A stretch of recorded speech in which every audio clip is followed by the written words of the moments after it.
There was a point where I couldn't even have tape to training because I was too broke to go buy tape, or I was too tired, or I didn't have the time, or I didn't have the car to go get the tape.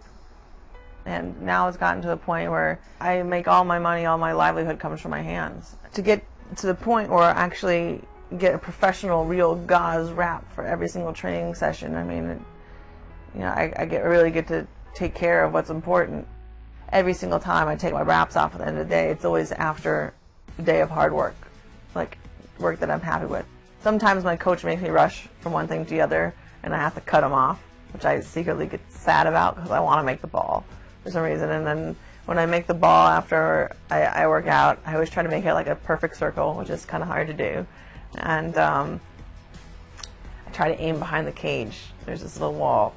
I just like seeing how hard days of work accumulate, and they just kind of blur by you when you go from training camp to training camp, and when you have something actually tangible. Those balls of tape mean just as much to me as an Olympic medal or a UFC belt, because there's symbols for an act that you did. The actual object isn't anything, it's just a piece of metal or a roll of tape. But what that roll of tape means to me is a day of hard work. It's my moment of truth. See where it falls.